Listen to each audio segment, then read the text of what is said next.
tardes, comenzamos ya con el informativo. Hoy ha hablado Vladimir Putin, ya saben, en ese desfile militar en Moscú en conmemoración del Día de la Victoria que celebra hoy Rusia. El presidente ruso ha dicho que se estaba librando nuevamente una guerra real contra Rusia, al invocar esa victoria de la Unión Soviética en la Segunda Guerra Mundial. Ha dicho también que Occidente está tratando de destruir su país. Enseguida les hablamos un poquito más en detalle y les ponemos un discurso, bueno, un fragmento de ese discurso directamente ahora, en cuanto comience este informativo. Y mientras Rusia celebra el Día de la Victoria, en Europa se celebra precisamente el Día de Europa. Hoy, en conmemoración a ese día, ha hablado Olaf Scholz en el Parlamento Europeo y ha soltado grandes titulares. Por ejemplo, reconoce una de las grandes dogmas de Rusia y China, que el mundo pasa de la bipolaridad a la multipolaridad en este siglo XXI. Lo ha reconocido Olaf Scholz, dice que el mundo de este siglo es un mundo multipolar. Y mientras tanto, Ucrania responde a la información de que ayer, bueno, ya les contábamos aquí que Rusia estaba planteándose la opción de lanzar un misil supersónico sobre el territorio de Zelensky, y ahora un enviado de Ucrania a Japón, donde se celebra en unos días el G7, ha dicho que los líderes de estas naciones deben condenar cualquier amenaza de usar armas nucleares y prometer una acción decisiva contra tal movimiento.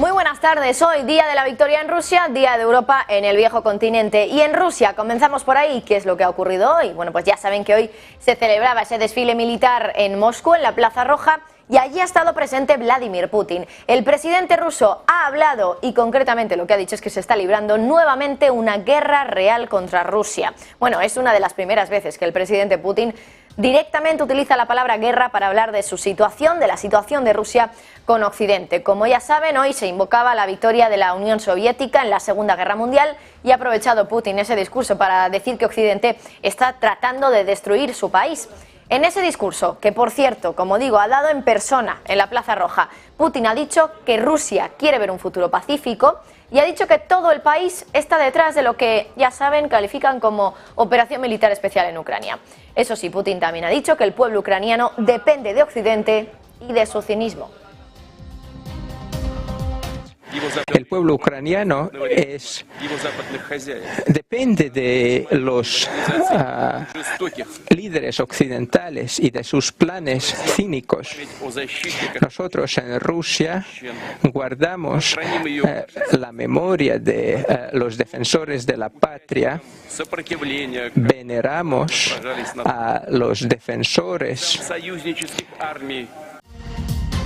Y mientras Rusia celebra el Día de la Victoria, el viejo continente, como digo, celebra el Día de Europa. Hoy, en conmemoración a ese día, ha hablado Olaf Scholz en el Parlamento Europeo y ha dado grandes titulares. En primer lugar, ha reconocido una de las grandes dogmas de Rusia y China, que el mundo pasa de la bipolaridad del siglo pasado a la multipolaridad. Y hoy Scholz, el canciller alemán, lo ha reconocido también. Dice que el mundo del siglo XXI es un mundo multipolar y que aquellos que fantasean con que Europa vuelva a tener un estatus de gran poder internacional están anclados en el pasado, pero también dice lo mismo de los que prevén la caída de Europa. Escuchen. And therefore, I firmly believe that the world of the 21st century will be multipolar. It has been for a long time already. But what does that mean for us in Europe? To quote the French author Paul Valéry,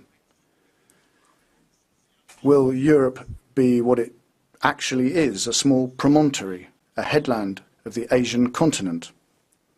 And we can't find the answer to that question by looking back. Those who are nostalgic for European great power status, fantasies which remain among some people, they're stuck in the past, as are those who warn constantly of Europe's decline. They can't win the challenges of the future. Scholz también ha lanzado una propuesta para Europa en ese mundo que estima que va a ser multipolar. Dice que lo que Europa necesita es una Unión Europea geopolítica. Dice que esa Unión Europea geopolítica tiene que tener una economía de defensa más integrada. the European Union needs to change. We need a geopolitical EU, an enlarged and reformed EU, and last but not least, an EU that is open to the future. We need closer links between our efforts at defence and the establishment of an integrated European defence economy, the European Peace Facility, joint procurement of ammunition for Ukraine, closer cooperation between our countries on air defence, our strategic compass, and close cooperation between NATO and the EU. El canciller alemán también le ha dedicado unas palabras a China. Asegura que el gigante asiático es el rival sistémico de Europa y que esa rivalidad ha aumentado en los últimos tiempos. Además, dice que está de acuerdo con von der Leyen que no hay que desacoplarse de la economía de China. De hecho, la propuesta de Scholz pasa más bien por un concepto que en inglés califica como de-risking, que básicamente sería una especie de eliminación de riesgos con China. Our relationship with China can be described as competitor, systemic partners, competitor and systemic rival. And rivalry and competitiveness on the side of China have certainly increased.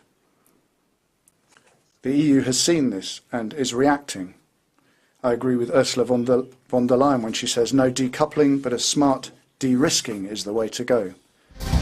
Bueno, y mientras tanto, vamos con Ucrania, que ha respondido a la información que les dábamos aquí ayer en Negocios Televisión de que Rusia estaría planteándose la opción de lanzar un misil supersónico sobre el territorio de Zelensky. Ahora, un enviado de Ucrania a Japón, donde se va a celebrar el G7 en solo unos días, ha dicho que los líderes del G7 deben condenar cualquier amenaza de usar armas nucleares y prometer también una acción decisiva contra ese movimiento cuando se celebre la cumbre la próxima semana en Hiroshima, la cumbre del G7. También este enviado de Ucrania ha asegurado que las condiciones alrededor de la planta de energía nuclear, la de Zaporilla, se han deteriorado muy rápidamente, una situación que, ya saben, el jefe del organismo de control de energía nuclear de la ONU, Rafael Grossi, advirtió este fin de semana que se había vuelto potencialmente peligrosa.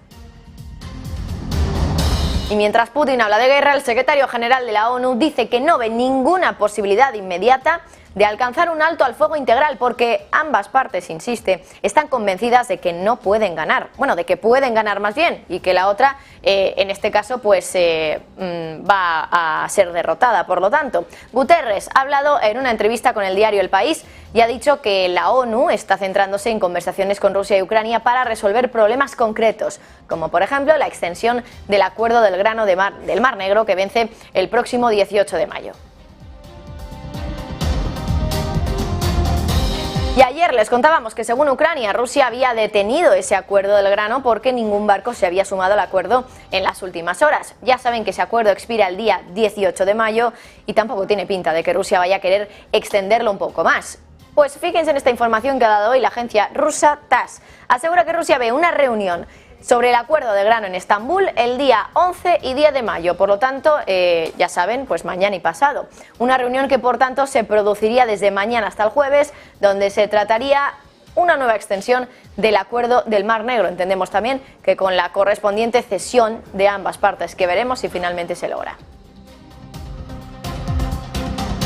Ursula von der Leyen ha llegado esta mañana a Ucrania en una visita que coincide con ese Día de Europa. Se ha reunido con Zelensky en lo que ha calificado como una visita simbólica al realizarse en este Día de Europa, pero también ha dicho que es una señal de que la Unión Europea está trabajando mano a mano con Ucrania en muchas materias. Sobre la reunión con el presidente ucraniano, Ursula von der Leyen ya esta mañana adelantaba que iba a tratar la entrega de munición, apoyo financiero y que también iba a garantizar la rendición de cuentas de Rusia por su crimen de agresión y preparar el terreno para empezar las negociaciones de adhesión a la Unión Europea. Es la quinta vez que von der Leyen viaja a Ucrania desde el inicio de la guerra y se produce cuando la Unión Europea está discutiendo la 11ª ronda de sanciones contra Rusia.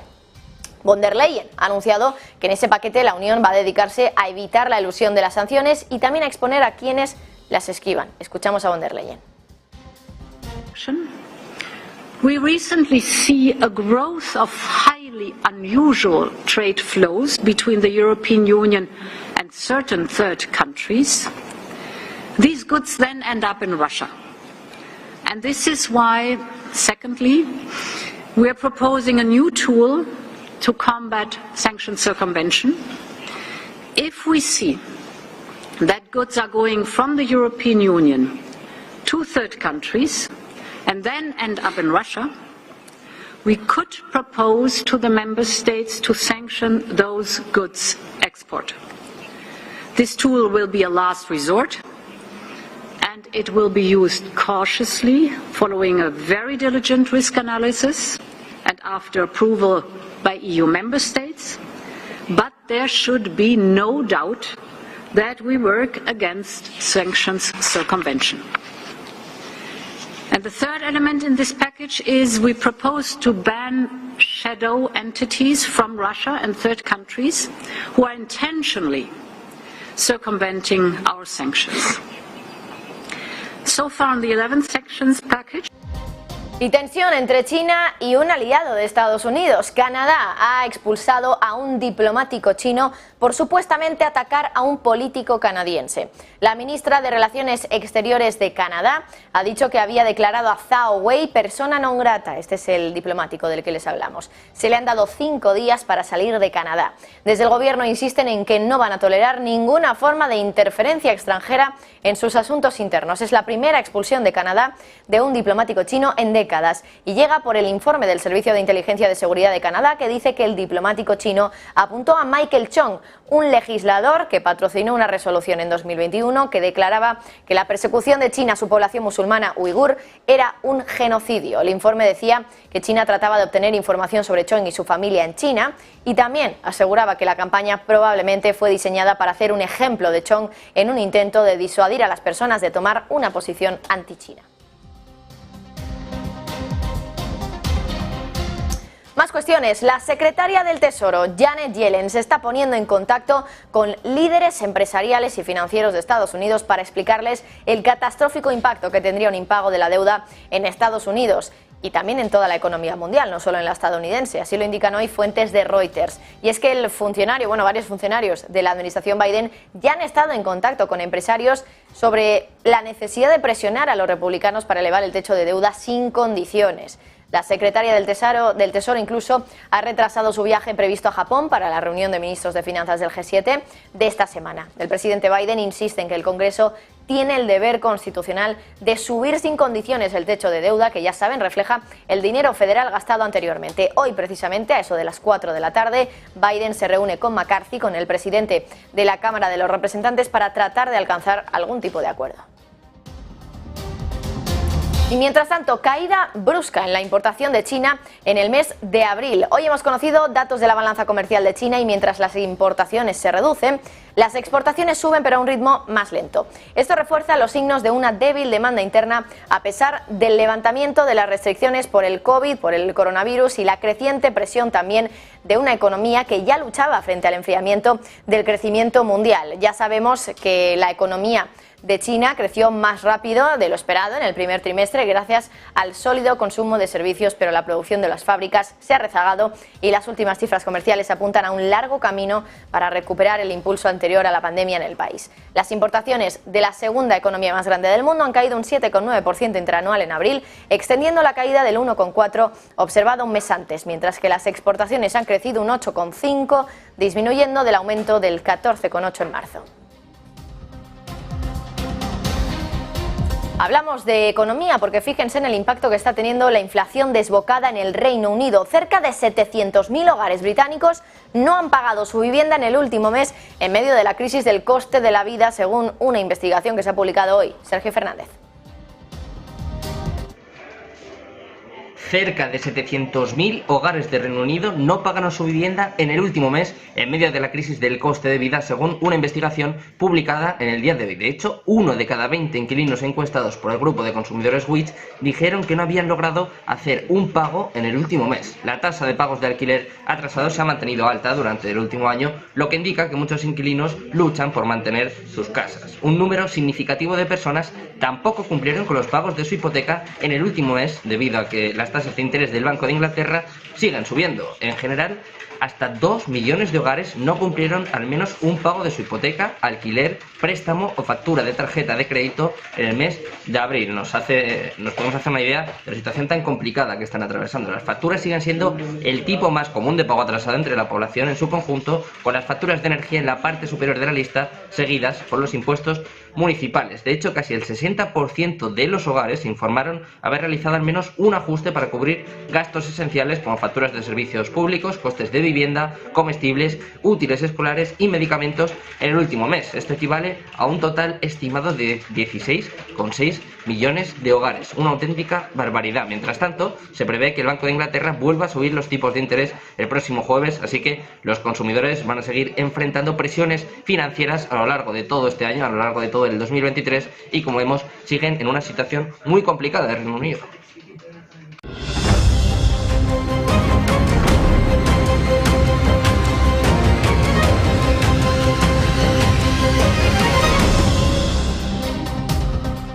La petrolera Eni comienza el litigio con Gazprom. La italiana dice que la reducción de las entregas de gas de la gasista rusa Gazprom desde junio del año pasado está sujeta a un procedimiento de arbitraje. Así lo indican las respuestas a las preguntas de los accionistas publicadas antes de su reunión anual.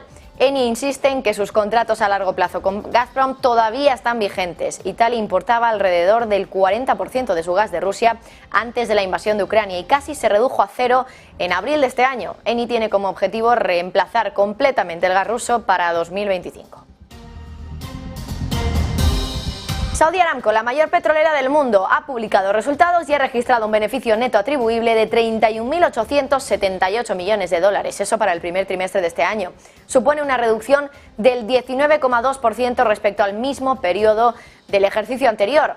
La empresa saudí destaca que los precios mundiales del petróleo han caído en el primer trimestre de este año por principalmente eventos macroeconómicos que han contribuido a la volatilidad del mercado, aunque ha defendido que está bien posicionada para soportar fluctuaciones en los precios de las materias primas por su producción a bajo coste y la integración de sus operaciones de refino y marketing que permiten generar sólidas ganancias y flujos de caja. Aramco va a introducir un dividendo adicional, lo que podría aumentar los pagos para el gobierno de Arabia Saudí en miles de millones de dólares. Y hablando de energía, hablamos de gas, porque España ha disparado un 67% sus importaciones de gas de Rusia en marzo, un dato que sorprende por las restricciones que se han impuesto a Rusia por la guerra. Sergio Fernández.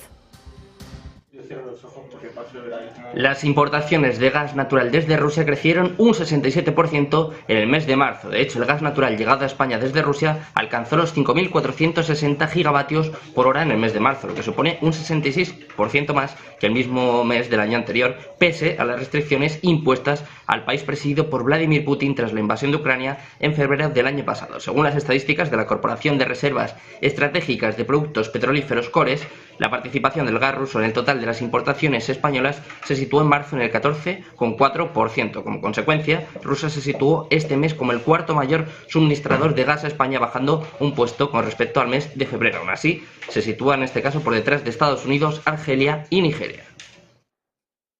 Bueno, comenzamos ya el repaso de todas las noticias que tienen que ver con el mundo económico. Nos fijamos primero en Japón, porque ayer el Banco de Japón publicó sus actas, ya saben que tienen nuevo gobernador, Ueda, y ojo porque podría cambiar su política monetaria en el mes de julio. Un efecto, por cierto, que va a tener esa política monetaria, ese cambio de política monetaria que se va a notar prácticamente en todo el mundo. Javier del Valle, cuéntanos exactamente qué está pasando con el Banco de Japón.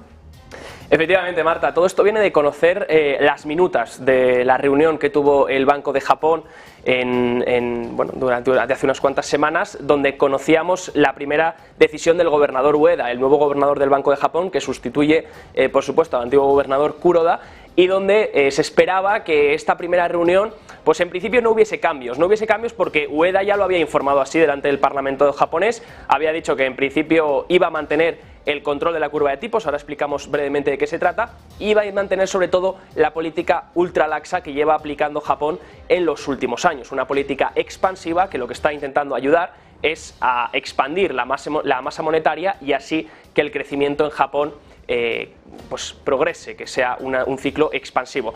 Bueno, pues hemos conocido las minutas de esa reunión, que al final no dejan de ser las actas, igual que cuando conocemos las del BCE y las de la FED, donde podemos ver en detalle qué es lo que se dijo en la reunión. Y aunque en la reunión no se tomó ningún tipo de cambio, se mantuvo esa política ultralaxa, como bien hemos comentado, sí que anuncia posibles cambios para los meses futuros. De hecho, más en detalle para el mes de julio, en la próxima reunión del Banco de Japón, donde las actas mencionan lo siguiente: si la inflación se mantiene estable, el Banco de Japón terminará con el control de la curva y luego empezará a reducir su balance. Nos gustaría terminar con el control de la curva de rendimiento y luego proceder a reducir un balance una vez que tengamos una perspectiva de inflación que indique que se logrará una inflación sostenible y estable del 2%. ¿Por qué dice esto Ueda, quien se encuentra ahora mismo con una inflación superior al 3% en Japón? Porque recuerden que Japón no tiene un problema de inflación, lleva años con un problema de deflación, de caída de precios. Entonces deben mantener la política ultra expansiva, muy laxa, creando esa masa monetaria para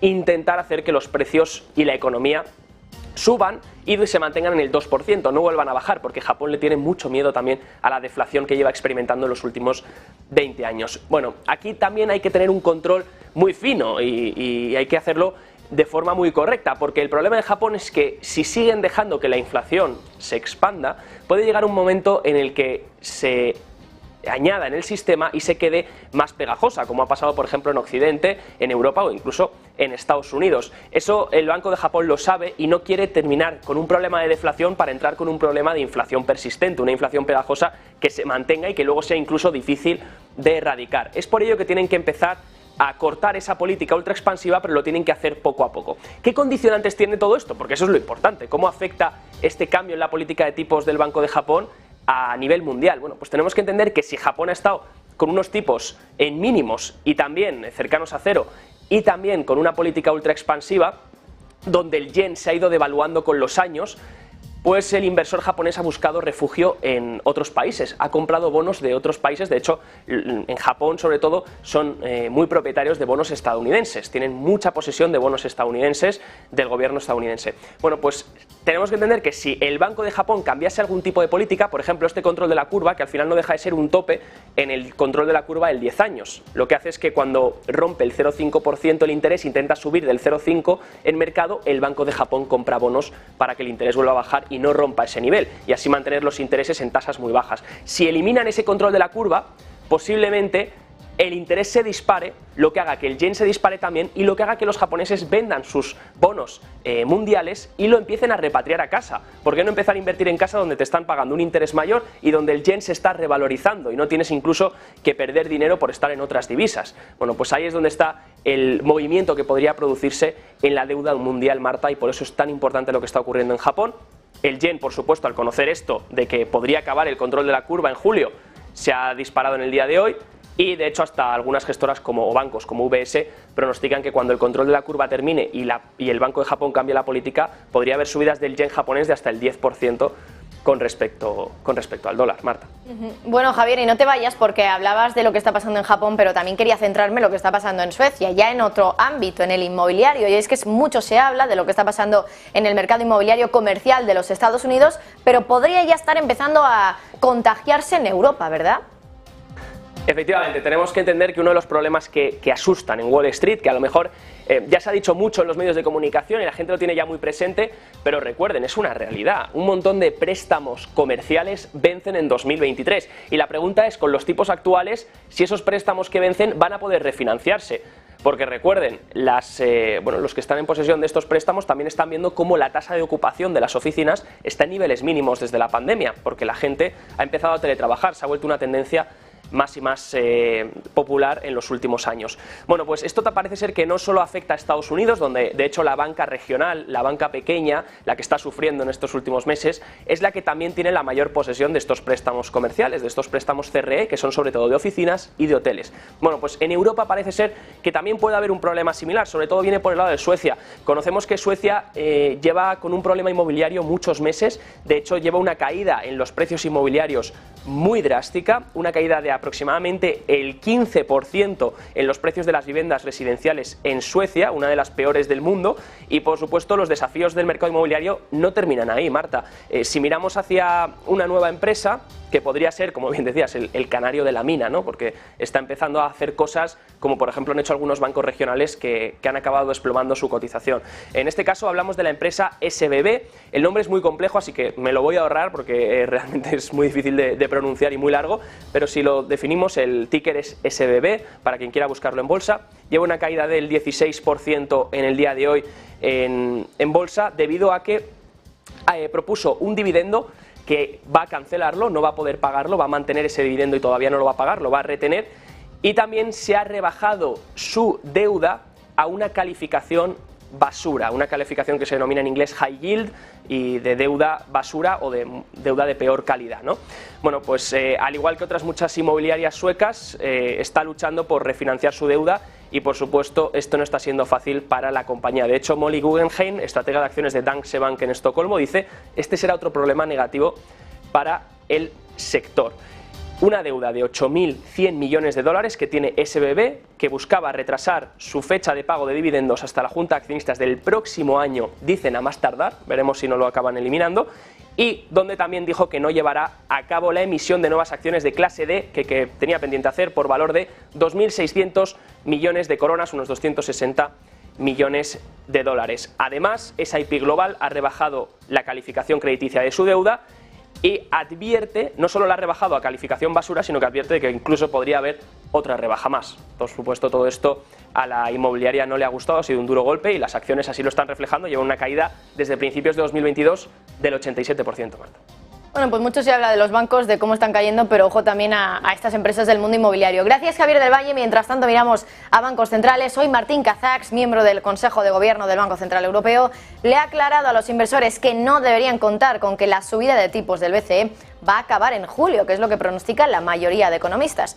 Kazaks ha dicho en Bloomberg que eso todavía no está claro porque aún hay que recorrer camino y dice que van a ser necesarias más subidas de tipos para capear la inflación. Además ha dicho que las apuestas del mercado sobre una bajada de tipos en la primavera del año que viene son significativamente prematuras. La inflación de la zona euro se va a desacelerar drásticamente este año, pero el impulso de crecimiento de los precios sigue siendo alto por ahora, incluso para los bienes y los servicios subyacentes. Así lo ha dicho el economista jefe del Banco Central Europeo, Philip Lane. En una conferencia en Berlín ha explicado esta mañana que habrá mucha desinflación más adelante este año, pero que todavía no del todo. Aún se aprecian, dice, precios altos en los alimentos y en la inflación subyacente. Lane ha argumentado que los precios de la energía drásticamente más bajos y la reducción de los cuellos de botella deberían acelerar la desinflación, mientras que los márgenes de ganancias corporativas, un factor clave de los precios el año pasado, también deberían reducirse. Un informe advierte de que no hay dinero para pagar los intereses de la deuda para salir de la crisis. La alerta viene por la subida de los costes de los préstamos del Plan de Recuperación, Transformación y Resiliencia de la Unión Europea, un plan diseñado para combatir la crisis. Sergio Fernández.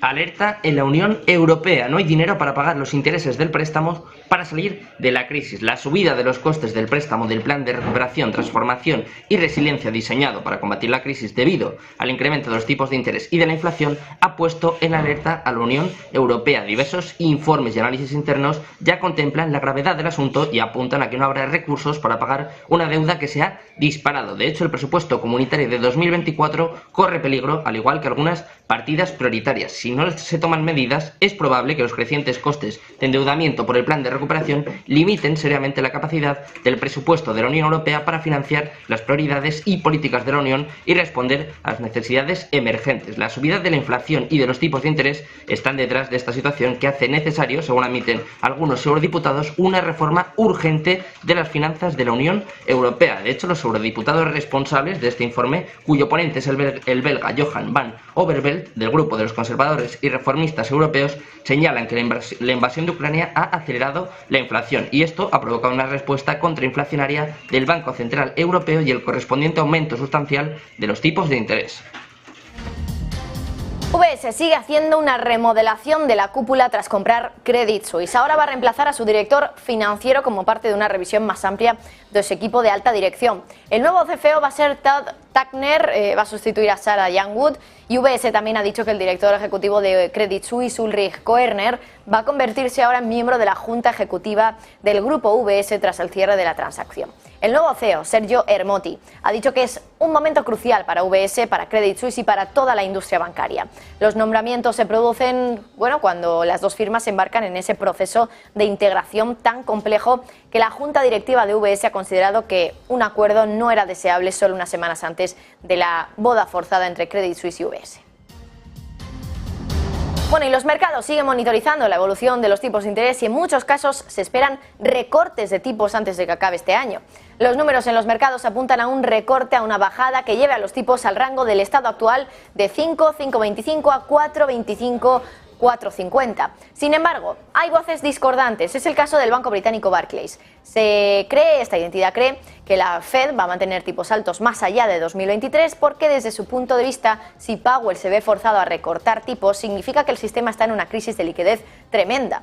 En la misma línea se manifiesta también Goldman Sachs. Los contratos de swaps que hacen referencia a las fechas de de las reuniones de la Fed actualmente tienen en precio un precio de política de alrededor de 70 puntos básicos más bajo para que el actual para final de año. Los estrategas de Goldman, encabezados por Pravin Korapati, han recomendado también pagar la tasa de diciembre, anticipando que va a aumentar. Y por cierto, hablábamos de la Reserva Federal y es que Jerome Powell, también Joe Biden y Janet Yellen generan menos confianza en los estadounidenses últimamente. Raquel Rero. Caída precipitada de la confianza de los estadounidenses sobre Jerome Powell y su papel al frente de la Reserva Federal. Es uno de los titulares del día, una confianza sobre Jerome Powell que se sitúa incluso por debajo de la de sus predecesores, en un momento clave para el Banco Central de Estados Unidos que libra su guerra contra la inflación. Un 36% de los adultos estadounidenses dicen tener mucha o bastante confianza en que el presidente de la Reserva Federal haría o recomendaría lo correcto para la economía, según esta encuesta de Gallup. La cifra de Powell es inferior al 37% que Janet Yellen obtuvo durante su primer año al frente de la Fed en 2014, pero es el nivel más bajo registrado desde que Gallup comenzó a hacer un seguimiento de la confianza pública en el jefe de la banca central en 2001. El punto más bajo del expresidente Ben Bernanke se produjo en 2012 con un 39%. Este indicador es importante porque la confianza en la cabeza de la Fed suele entenderse como un indicador de salud de la economía.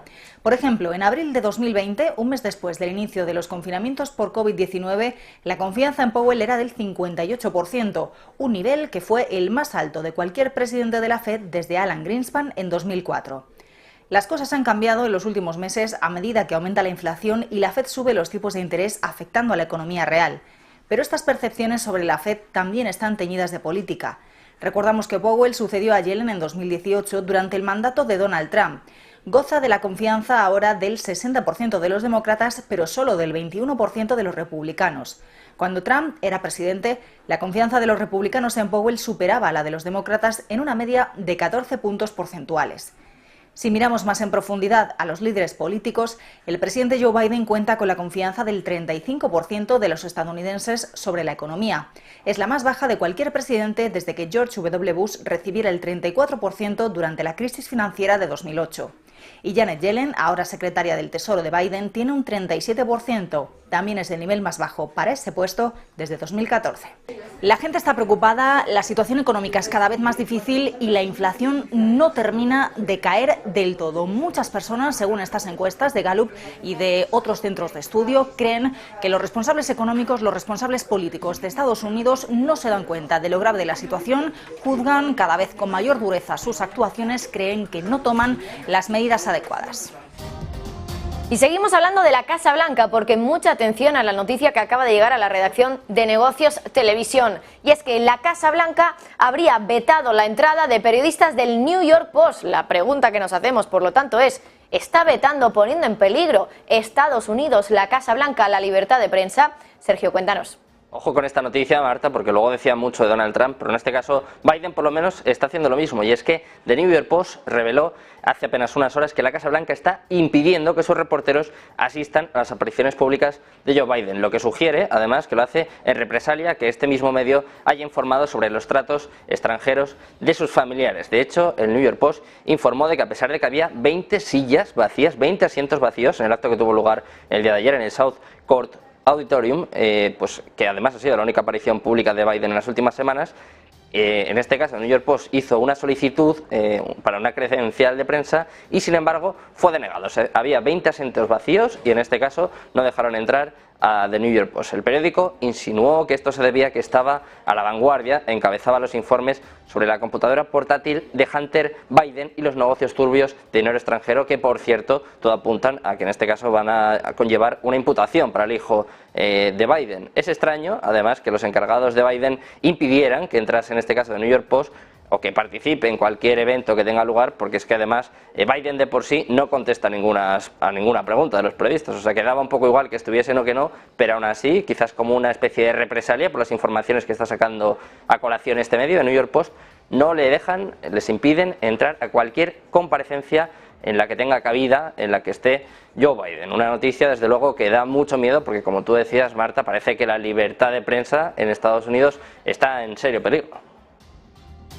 Pues Sergio Fernández, como siempre, muchas gracias y no te vayas porque todavía nos queda ese repaso de las noticias cripto del día que vas a hacer enseguida. Antes de nada, nos vamos ya con los bancos de Estados Unidos. Casi la mitad de ellos están endureciendo sus normas de concesión de préstamos según una nueva encuesta trimestral de la Fed. Con la economía enviando señales contradictorias sobre una posible recesión, los inversores y los responsables políticos están prestando mucha atención a los préstamos bancarios. Cuanto menos prestan los bancos, más probable es que las empresas de todo tipo reduzcan la inversión, lo que a su vez frena el crecimiento del empleo y de la economía en general. En la actualidad, el 46% de los bancos consultados por la Fed han elevado el coste de financiación de los préstamos comerciales e industriales a empresas medianas y grandes desde este primer trimestre, lo que supone un ligero aumento a la encuesta del trimestre anterior. Y hablamos de algunos resultados de empresas en la jornada de hoy. En España, Grifols entra en números rojos, pero la compañía, bueno, pues es una de las que más está subiendo hoy en el selectivo español. La farmacéutica ha registrado pérdidas netas de 108 millones de euros en este primer trimestre del año, eso en contraste con las ganancias de los 53 millones del año pasado, y explica que estas pérdidas se deben a costes de reestructuración por un importe de 140 millones de euros asociados al plan de reestructuración. El foco del mercado se sitúa más en el anuncio de ayer, cuando conocimos la retirada de la familia Grifols de la primera línea de gestión del laboratorio farmacéutico.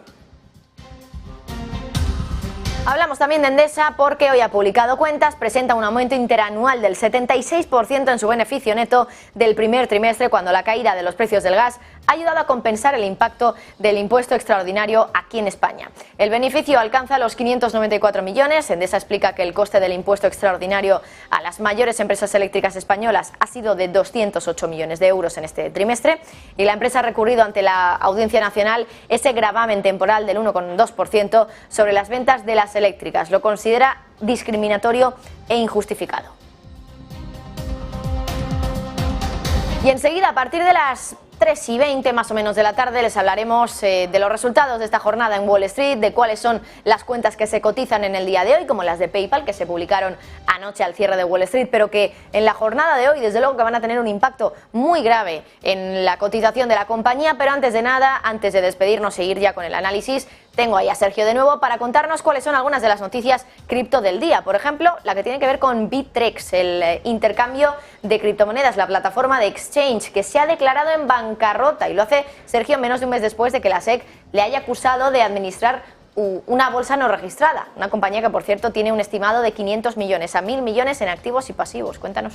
Estamos hablando, Marta, de uno de los OGs, uno de los exchanges más antiguos, que en este caso, después de una advertencia por parte de la SEC, hace apenas 3 semanas se ha declarado en bancarrota. Todo esto ha sucedido después de que la SEC acusó a la plataforma de trading y a su cofundador, en este caso el CEO William Sihara, de operar una bolsa de valores nacional no registrada. Bittrex, que tiene su sede en Seattle, cesó sus operaciones en Estados Unidos hace apenas una semana, y además dijo que esta declaración de quiebra no iba a afectar a la parte global, o sea que no iba a afectar aceptar, va a seguir atendiendo a los clientes fuera de los Estados Unidos. De hecho, las operaciones fuera de los Estados Unidos tienen su sede en Liechtenstein, que precisamente en el día de ayer ya contábamos que va a empezar a adoptar Bitcoin para pagos gubernamentales. Como bien decías, Marta, los activos y pasivos oscilan entre los 500 y los 1.000 millones de dólares, según la petición de quiebra que han presentado en la corte de Wilmington, en Delaware. Además, ha asegurado que todavía tiene criptos de sus clientes estadounidenses que no retiraron los fondos antes del día 30 de abril, pero aseguran que esos activos están seguros, que están protegidos y que además tenía la intención de solicitar al Tribunal de Quiebras una reapertura limitada de estas cuentas de estos clientes para que las criptos puedan devolverse, puedan distribuirse a los clientes, pero en conclusión una mala noticia, en este caso con uno de los exchanges más antiguos, de hecho es de los 60 más importantes, que en este caso se ha acogido al artículo 11 y se ha declarado en quiebra.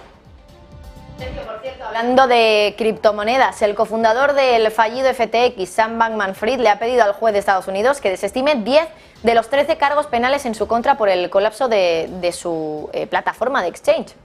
Hablando de quiebras, de caídas y en este caso también, si me lo permites, Marta, hablando también de jetas, y es que el fundador de FTX, Sam Bankman-Fried, ha pedido al tribunal directamente por pedir que no quede, claro, que desestime los cargos. Quiere anular 10 de los 13 cargos penales que pesan contra él. En los documentos judiciales que presentaron en el día de ayer en el Tribunal del Distrito Sur de Nueva York, el equipo jurídico de SBF presionó para que se desestimara todo salvo 3 cargos. Solo admiten 3 cargos que, bueno, son nada más y nada menos que conspiración para cometer fraudes de bienes, no está mal, conspiración para cometer fraude de valores y también conspiración para cometer lavado de dinero. Estos 3 cargos de momento son los únicos que admite en este caso SBF. Sus abogados han argumentado en una petición presentada en el día de ayer en Manhattan que el gobierno de Estados Unidos presentó esta acusación original contra SBF en un clásico acto de precipitación y que menos de un mes después de la quiebra de FTX tuvo lugar esta presentación, esta demanda, y creen que, bueno, pues que por las prisas en este caso se han equivocado. Además, alegan que el cargo de financiación de campañas, ya que se le vinculó mucho